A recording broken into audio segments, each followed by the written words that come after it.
ஹரி ஓம் மகா காளி. குன்றக்குடி சண்முகநாதர் ஆலயத்தில் 54 ஆண்டுகளாக தொண்டு புரிந்த சுப்புலட்சுமி என்கிற பெண் யானை அண்மையில் கால்கள் கட்டப்பட்டு தன் தலைக்கு மேலே இருந்த பந்தலில் நெருப்பு பற்றி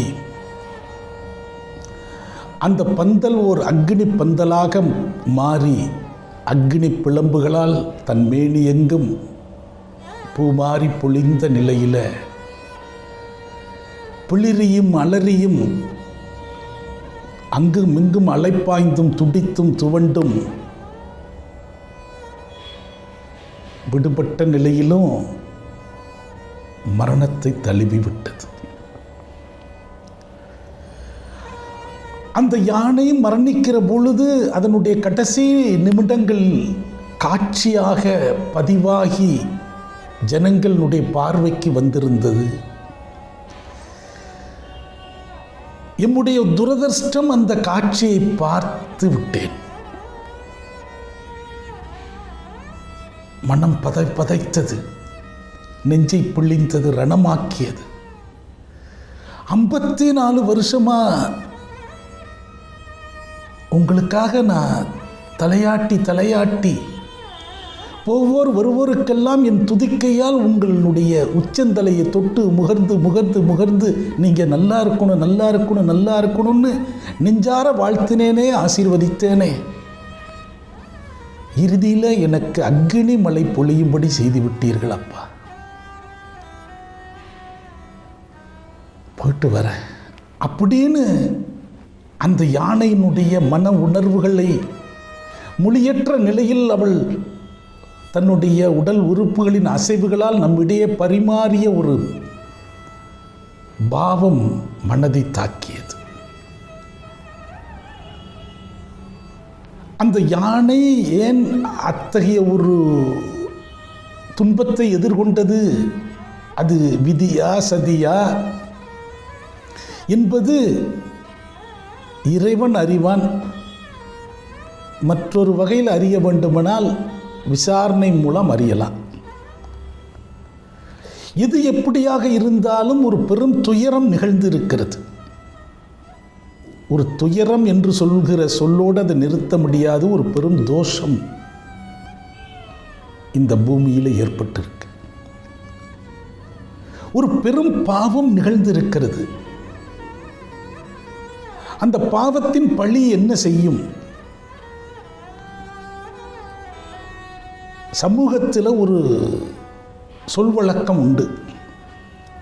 சஷ்டி தேவியினுடைய வாகனம் பூனை. அந்த பூனை ஒரு தெய்வாம்சம் பொருந்திய அமானுஷ்ய ஆற்றல் நிறைந்த ஒரு உயிரினம். பூனையை லேசாக நினைச்சிடக்கூடாது. பூனைக்கு பேசும் சக்தி உண்டு. நடக்க இருப்பதை முன்கூட்டியே அறியும் ஆற்றல் உண்டு. சில பூனையிலேயே சில லட்சணங்கள் இருக்குது. சில அபூர்வ பூனைகள் இருக்கிறது. அத்தகைய பூனைகள் ஒரு வீட்டுக்கு வந்து தங்கினால் அந்த வீடு பெரும் செல்வ கடாட்சம் நிறைந்ததாக, அருளாற்றல் நிறைந்ததாக மாறிவிடும். இது அறிந்த முன்னோர்கள் ஒரு சொல் வாக்கியம் கொடுத்தாங்க. பூனை ரொம்ப ஜாக்கிரதையான விஷயம், சபிக்கும் ஆற்றல் உள்ளது. அதுக்கு நம்ம உணவிடலாம், இல்லாமல் போகலாம், ஆனால் உபத்திரம் பண்ணாத அப்படின்னு சொல்வதற்காக பூனையினுடைய மேனியிலிருந்து ஒரு மயிர் விழுகுவது போல நம் செயல் ஏதேனும் இருந்தால் கூட பெரும் பாவம்னு சொன்னாங்க. காலால் உதைத்தோ தட்டியோ பிரம்பால் அடித்தோ விரட்டுகிற போது அது மேனியிலிருந்து ஒரு மயிர்காம்பு விழுந்து விட்டால் கூட ஒரு பெரும் பாவம் விளைந்து விடும்னு சொன்னாங்க. அறிந்தோ அறியாமலோ ஒரு பூனையை கொன்று விடுகிற செயலுக்கு காரணமாக அமைந்து விட்டால், பூனையை கொன்ற பாவம் வந்துவிட்டால், காசிக்கு சென்று தங்கத்தில் பூனை செய்து பலருக்கு தங்க புஷ்பம் தந்து கோதானம் தந்து பலதானம் செய்து அங்கே தலைமுழுகினாலும்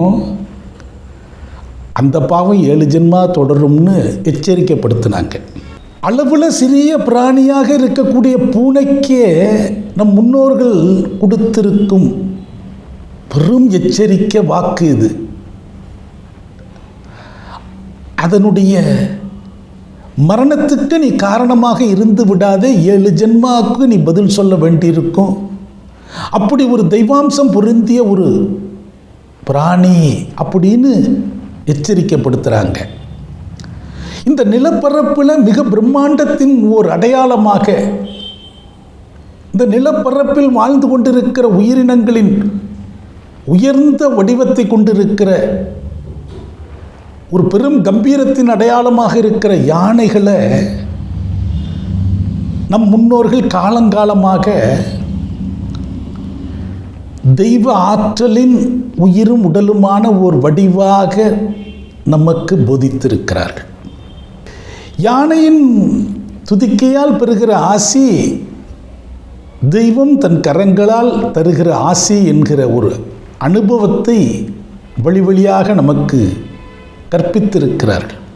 ஆகவே அந்த யானைகள் என்பது நமக்கு அடிமைப்பட்ட ஒரு உயிரினம் என்று நடத்தப்படுவதல்ல, நமக்கு ஆசி வழங்குகிற ஒரு தெய்வ அடையாளங்கள் என்று போற்றப்படத்தக்க வேண்டியவை. ஆனால் நிஜத்தில் என்னவா இருக்குங்கிறது நாம் அறிந்தது தான். ஓரிரு ஆண்டுகளுக்கு முன்பாக யானைகள் ஒன்று கூடிய முகாம் ஒன்றில் பாகன் ஒருவன் அந்த யானையை கதற கதற தன் கையில் இருந்த இரும்பு தடிகுண்டு அடித்த காட்சி வீடியோவாக வந்து பின்னர் அது வழக்காகி அந்த பாகன் கைது செய்யப்பட்டார். அளவில் பெரிய ஒரு பிரம்மாண்டமான ஒரு உயிரினமாக இருந்தாலும் அது மானுடர்களுடைய பயிற்சியில் குழந்தை உள்ளமாக மாறிவிடுகிறது. எத்தனை பசி இருந்தாலும் நீங்கள் எந்த பழத்தை கொண்டு போய் நீட்டினாலும் பாகன் உத்தரவு இல்லாமல் எந்த யானையும் வாங்கி சாப்பிடாது. எத்தனை பெரிய ஒரு கட்டுப்பாடு நிறைந்த ஒரு உயிரினம். எதன் காரணமாகவோ அது ஒரு கட்டுப்பாட்டுக்குள் நின்று கொண்டிருக்கிறது, ஒரு சத்தியத்து கட்டுப்படுகிறது. அந்த யானை இன்றைக்கு வனத்தில் வாழ்ந்து கொண்டிருக்கு. எப்போதாவது தன் வழி தவறி இடமாறி வனத்திற்கு வெளியே இறங்கி வருகிற போது அங்கே வாழ்ந்து கொண்டிருக்கிற ஜனங்க என்ன செய்வாங்க? அந்த யானைகளை எதிர்கொள்வதற்கும் அவற்றை விரட்டுவதற்கும் கையாளுகிற பெரிய ஒரு ஆயுதம் என்ன தெரியுமா? தீப்பந்தம். தீப்பந்தத்தை ஏந்தியபடி ஜனங்கள் யானையை எதிர்கொண்டால் அக்னிக்கு அஞ்சி அந்த யானைகள் பின்னோக்கி ஓடும். இந்த பூமியில் வாழ்ந்து கொண்டிருக்கிற எந்த ஒரு உயிரினமும் அச்சப்படுகிற ஒரு பேராற்றல், ஒரு பெரும் சக்தி அக்னி. நெருப்பு யாவற்றையும் பஸ்பமாக்கிவிடும். அதை அனைத்து உயிரினங்களும் அறிந்திருக்கிறது. அக்னி ஒன்றுக்கு தான் யானை பயப்படுகிறது. ஆனால் பெரும் துரதிர்ஷ்டம், இந்த யானையை ஒரு புலி அடித்து கொன்று விட்டது, சிங்கம் அடித்து கொன்று விட்டது அப்படின்னு செய்தி வந்திருந்தா அது இயற்கையின் விதிப்படி நடந்திருக்கிறது. ஒன்றை ஒன்று புசித்து வாழணுங்கிற ஒரு இயற்கையினுடைய விதி, இறைவன் படைப்பில் கட்டமைப்பில் உள்ள ஒரு விதி. அதை யாரும் மாற்ற இயலாது. ஒரு உயிரை மற்றொரு உயிர் உணவாக கொள்ளணும்னு விதி இருக்கு. விதிக்குள் நடந்த ஒன்று. ஆனால் நெருப்பு பந்தல் பூமாறி பொழிந்து துடிக்க துடிக்க அது வேதனை கொண்டு மரணித்திருக்கிற செய்தி வருகிற போது ஓரிரு நாட்கள் கடந்து விட்டாலும் மனபாரம் அதிலிருந்து விலகாததுனால தான் இதை உரையாக நிகழ்த்தி என் மனபாரத்தை நீக்க முற்பட்டு கொண்டிருக்கிறேன். ரொம்ப காலத்திற்கு முன்பு கிராமப்புறங்களில் தெருக்கள் தோறும் நாய்களினுடைய நடமாட்டம் மிகுந்து இருக்கும். வீடுகள் தோறும் பூனைகளினுடைய நடமாட்டம் மிகுந்து இருக்கும். நாய் பூனைகள் இல்லாத கிராமங்கள் இருக்காது. ஆனால் அந்த நாய்களுக்கோ பூனைகளுக்கோ இது எங்களோட நாய் என்று உரிமை கொண்டாடி கழுத்தில் ஒரு பட்டை மாட்டி ஒரு சங்கிலி போட்டு பிணையப்பட்ட ஒரு வாழ்வு அவைகளுக்கு இல்லை. அந்த வீதிகளில் அவைகள் சுதந்திரமாக உலாவும். எந்த வீட்டில் போய் வேணாலும் அது சாப்பிடும், எந்த வீட்டு வாசலில் வேணாலும் படுத்திருக்கும். எங்கே இடம் கிடைத்திருக்கிறதோ அந்த இடத்துல குழி பறித்து தன் குட்டிகளை ஈன்று அங்கே வளர்த்தெடுக்கும். அவைகளுக்கு தெருநாயின்னு சொல்லுவாங்க. ஆனால் எந்த வீட்டில் அதிகமாக உணவு எடுக்கிறதோ அந்த வீட்டுக்காரவங்க நம்ம நாய் வரலையா அப்படின்னு இது தங்களோடது என்று மனதளவில் நினைத்து கொண்டிருப்பார்கள். பூனைகளும் அப்படிதான். ஜனங்களோடு ஒட்டி உறவாடும், ஜனங்களிடமிருந்து தன் உணவு தேவையை பூர்த்தி செய்து கொள்ளும். கைமாறாக அவர்களை கண்டால் வாலாட்டும், வேற்று மனிதர்கள் வந்தால் எச்சரிக்கைப்படுத்தும். இந்த வகையிலும் அந்த உயிரினங்கள் தங்களுடைய சுதந்திரத்தை, உரிமைகளை ஒரு பொழுதும் இழந்து விடக்கூடிய வாய்ப்பு ஏற்படாமல் ஜனங்கள் கட்டி காவந்து செய்தார்கள். அவைகளுடைய உரிமைகள் பாதுகாக்கப்பட்டன. அவைகள் மானுடர்களோடு அன்பொழுக பழகி கொண்டே அவைகள் தங்களோடு தங்கள் இணை சேர்ந்து தங்கள் சந்ததிகளை பெருக்கிக் கொண்டு இந்த பூமியில் சுதந்திரமாக உலாவி கொண்டிருந்தன. ஒரு காலகட்டம் மாறிய பிறகு பெட் அனிமல்ஸ் என்கிற பெயரோடு தங்கள் வீட்டு வளர்ப்பு பிராணியாக அவைகள் ஒரு உரிமை எடுக்கப்பட்ட போது ஒரு பெரும் சுதந்திர வாழ்வை அனுபவித்த இத்தகைய பிராணிகள் அடிமை வாழ்வுக்கு இடம்பெயர்ந்தன. ஒரு சங்கிலி போட்டு ஒரு உயிரினத்தை ஒருத்தன் கழுத்தில் மாட்டி கட்டி தன் வீட்டுக்கு என முடிவு செய்து வைத்தான் என்றால் அந்த உயிரினம் ஒரு நடைப்பிணத்திற்கு சமம். அந்த உயிரினத்துக்கு பசிக்கு உணவு என்கிற ஒரு உத்தரவாதம் உண்டு. வேறு என்ன இருக்கு அந்த உயிரினத்திற்கு? எத்தனை உயிரினங்கள் தங்கள் இனப்பெருக்கத்தை செய்யக்கூடிய வாய்ப்பு கிட்டியிருக்கிறது. ஒரு தாய்மை பேரை சந்தித்து தன் குட்டிகளை வளர்த்தெடுக்கிற அனுபவம் அந்த உயிரினங்களுக்கு எத்தனை மானுடர்கள் தந்திருக்கிறார்கள். அந்த குட்டிகளுக்கு அவை பல பாஷைகளை சொல்லிக் கொடுக்கும், பயிற்சிகளை தந்து அவைகளை வளர்த்தெடுக்கும். அதெல்லாம் கிராமப்புறங்களில் பூனை வளர்க்குறவங்க, நாய் வளர்க்குறவங்களை கேட்டிங்கன்னா ரொம்ப நயமாக சொல்லுவாங்க. எப்படி வேட்டையாடணும், எப்படி எதிரியை கண்டால் பதுங்கணும், எல்லாமே தாய் தன் குட்டிகளுக்கு சொல்லிக் கொடுக்கும். ஒரு வீட்டினுடைய வளர்ப்பு பிராணியாக உள்வந்து விட்டால் பெரும்பாலான இடங்களில் செய்கிற வேலை அந்த பிராணிக்கு கருத்தடை செய்வது. அந்த வீடே வாழ்வென்று வாழும் அங்கிருக்கும் சில மானுடர்களே அதுக்கு தெரிந்த உயிரினங்கள். அப்படியே சில வருடங்கள் வாழ்ந்து மறைந்துவிடும். ஒரு காலத்தில் மானுடர்களை அடிமை சங்கிலி போட்டு வேறு தீவுகளுக்கு அங்கே இங்கேயும் இடம் மாற்றினார்கள், விற்றார்கள்னு நம்ம படிக்கிறோம். அதை படிக்கிற போது நமக்கு இன்றைக்கு இரத்த கண்ணீர் வருது. ஆணையும் பெண்ணையும் சங்கிலிகளால் பிணையப்பட்டு கப்பலில் அடிமைகளாக ஏற்றுனான், விற்றான், அங்கே கொண்டு போய் வச்சுருந்தான். போனப்போ செத்தவும் பாதி, போய் சேர்ந்தப்போ செத்தவும் பாதின்னு இன்றைக்கு வரலாறு படிக்கிறோம். அந்த செயல்தான் இன்றைக்கு நாம் உயிரினங்களுக்கு செய்து கொண்டிருக்கிறோம். நம்ம மனசாட்சிக்கு நமக்கு என்ன தோணுது? அதுக்கு தான் எல்லாமே நம்ம வாங்கி வைக்கிறோமே. அதுக்கு அந்த ஃபுட்டு ஆர்டர் பண்ணி வைக்கிறோம், இந்த ஃபுட்டு ஆர்டர் பண்ணி வைக்கிறோம், நல்ல பிராண்டட் ஃபுட்டு கொடுக்குறோம், சோப்பு போட்டு குளிக்க வைக்கிறோம். இதெல்லாம் எங்கடா உங்களை கேட்டுது? அது என் இணையோடு நான் வாழ்ந்து சுதந்திரமாக சுற்றி திரிந்து வாழக்கூடிய ஒரு வாழ்வை தட்டி பறித்து விட்டீர்கள் அப்பா அப்படின்னு தானே அது உள்மனம் கேட்கும். இதே அடிமை சங்கிலியை ஏதோ ஒரு குழந்தை பருவத்தில் யானைக்கு மாட்டி இழுத்து அது எங்கேயோ ஒரு இடத்துல கோயில்லையோ மற்ற ஒரு வீட்டிலேயோ யாரோ ஒருத்தன் வளர்க்கிற போதும் அதுக்கு இதே நிலை தான் ஏற்படுது. இது போன்ற ஒரு பெரும் உயிரினத்தை அதனுடைய அனைத்து சுதந்திர வாழ்வையும் தட்டி பறித்து ஜனங்களுடைய ஒரு மன சந்தோஷத்துக்காக ஒரு அடிமை சங்கிலியால் பின்னப்பட்டு ஆலயத்தில் ஒரு காட்சி பொருளாக நாம் போகும்போது வரும்போதும் தலையாட்டி நமக்கு துதிக்கையால் ஆசி வழங்குகிற போது நமக்கு ஒரு சிற்றின்பம் ஏற்படுது. நமக்கு தர இருக்கிற அந்த சிற்றின்பத்திற்காக அது தொலைத்த பேரின்பம் ஏராளம். அது ஒரு சௌரியத்தையும் அடைய முடியாமல் இது போன்ற ஒரு துர்மரணங்களை எதிர்கொண்டு முடிவுறுகிற போது அந்த பாவத்துக்கோ அந்த சாபத்துக்கோ அந்த கோயிலில் வச்சிருந்தவங்க, அதை வளர்த்தவங்க,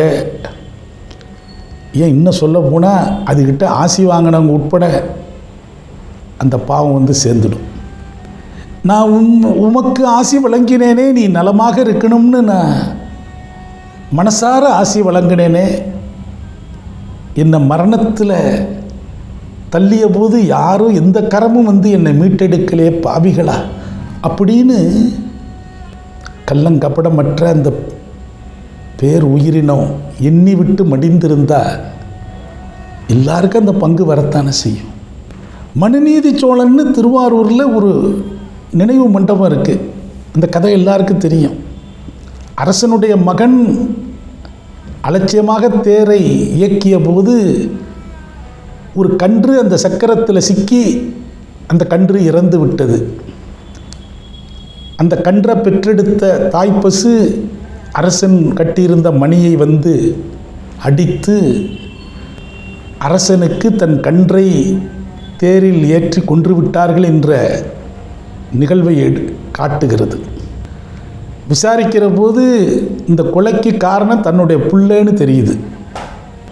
அதே தேரில் அமர்ந்து அதே சக்கரத்தில் தன் மகனை ஏற்றி கொன்றான் என்பது தான் அந்த மனுநீதி சோழனுடைய ஒரு அறத்தின் அடையாளமாக போற்றப்படுகிறது.